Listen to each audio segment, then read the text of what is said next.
A leaked investor document reveals that DeepSeek version 4 Pro's performance will match Fable 5's coding capabilities while being about 46 times cheaper. Not only that, there are rumors that GPT Astra could be coming early as next week. So let's get into it. So last week we got a new model from the DeepSeek team, which was the version 4 Flash model. And that model was a pretty good success for the DeepSeek team because they were able to compete with like the second best models from the Frontier Labs at a fraction of the cost. And the amount of intelligence you would pay per dollar was way more compared to anything out there. And they also mentioned that they are dropping DeepSeek version 4 Pro official pretty soon.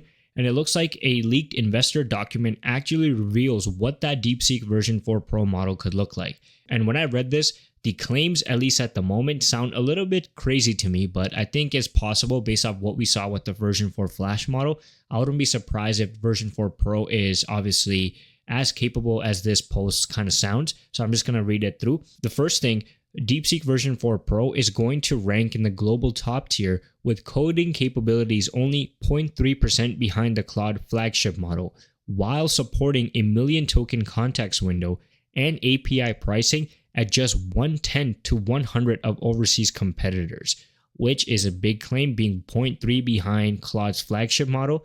Now, the Claude flagship, as this person says, probably refers to Anthropic's current strongest Claude Fable 5. And if you were to use Claude Fable 5's performance at the moment and assume that it's 0.3% behind, this would mean that on Terminal Bench 2.1, it would score about 83.5 because Fable 5 sits at 83.8. And deep software engineering, approximately 69.7%, funny number. Software Engineering Bench Pro, approximately 80.1%, and the price is where things are a little bit more crazy to really digest, I would say. Claude Fable's 5 API pricing is $10 per million input tokens and $50 per million output tokens. Now, if we apply the pricing at 110 to 100, about 43 cents per input cash and 80 cents for output, which is about 23 times cheaper, and the output is 57 times cheaper.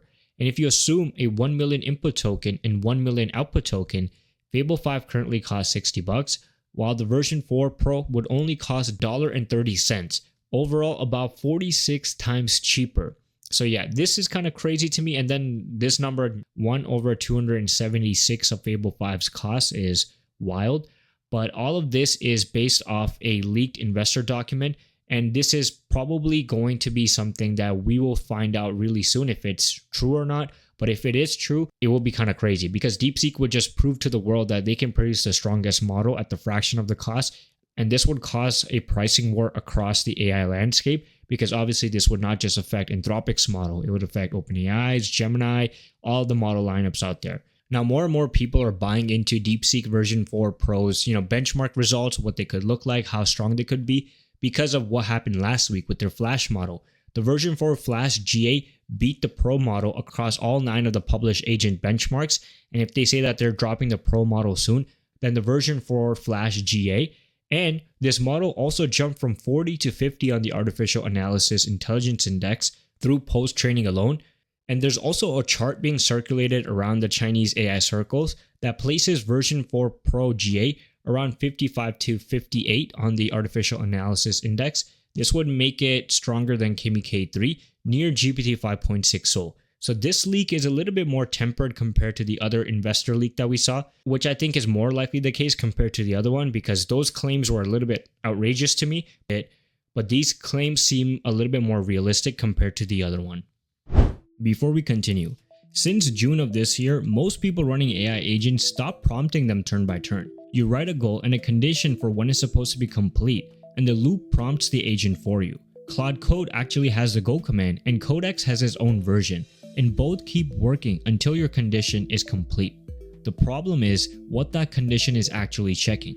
In most setup, it's tests. The agent wrote those tests, and they run against mocks. So the agent is actually verifying its own work and thinking that everything is complete, and then you deploy the app just to find that your features are not even working properly. A green run on the agent's own machine doesn't prove much. The only thing that closes the loop is deployed app behaving properly for a real user.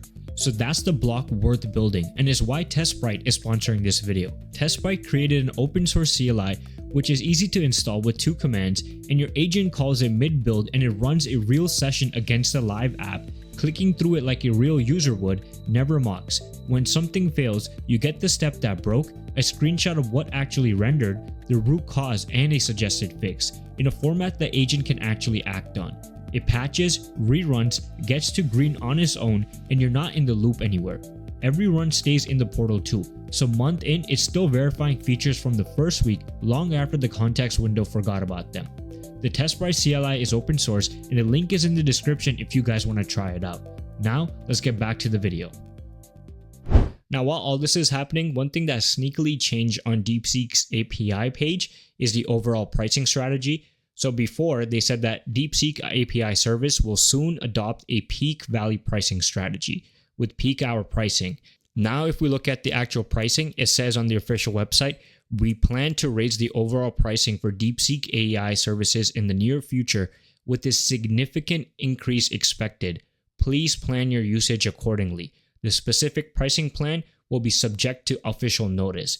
So we have signals in both directions, DeepSeek being a capable model, it being very cheap compared to Fable 5, but that usually indicates that more and more people are going to use your models and your infrastructure costs go up. And if your infrastructure costs go up, eventually you're forced to raise your prices to stay competitive and run your business. So yeah, I don't know how long DeepSeek is able to continue this. And if the investor claims hold true, we are in for a wild couple of weeks ahead. So make sure you guys are subscribed to the channel because you don't want to miss this. So today we have some news that GPT Astra, which is OpenAI's next model, might be coming next week. And this is because of a couple of things that have happened over the last couple of days, which I'm going to explain very shortly.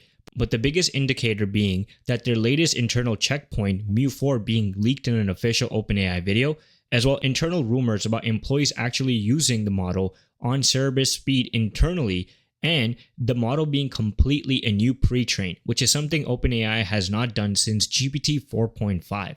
Now, what's really crazy is the first point, the Mu4.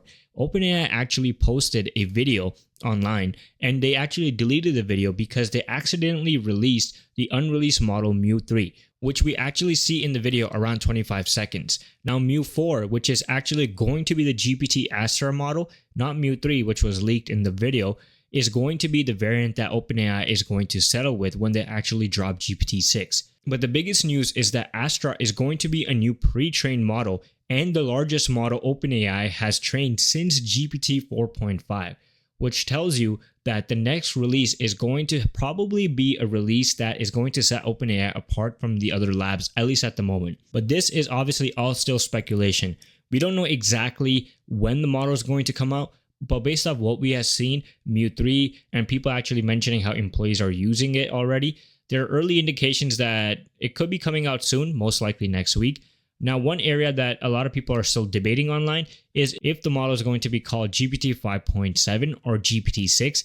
Obviously, nobody knows officially what it's going to be, but if the model is expected to be the largest model OpenAI has pre-trained since 4.5, I personally think it could be GPT-6, not GPT 5.7, but obviously we will find out soon.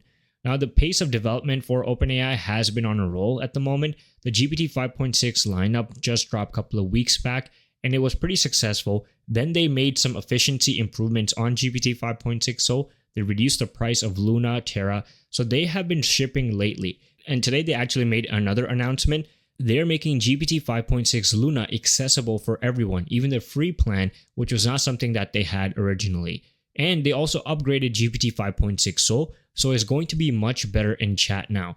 So not only are they making progress on dropping the next model, they're also improving their current model lineups, which is good to see because they're not forgetting their current customers. Sometimes we have models being served and then they kind of over time stop acting the way they were originally marketed as, meaning the models get nerfed in the back end. We've seen that happen actually with Anthropic's models. In the past, we've also seen that happen with the Gemini lineup, but it looks like OpenAI is trying not to do that because they're making their current models better and still working on the next model lineup, which is a good win for OpenAI. OpenAI also just hit about 1 billion customers worldwide, and that was something they mentioned in this announcement. So it looks like the rebranding with Codex as well, the more focused model releases has helped OpenAI gain more market share. which means the competition is not slowing down anytime soon. But that's it for today's video. Make sure you guys are subscribed to the channel, follow our new newsletter as well at universeofai.beehive.com, as well as subscribe to the main channel World of AI, and support us on X by following the Universe of AIZ as well. Until then, I'll see you guys in the next video.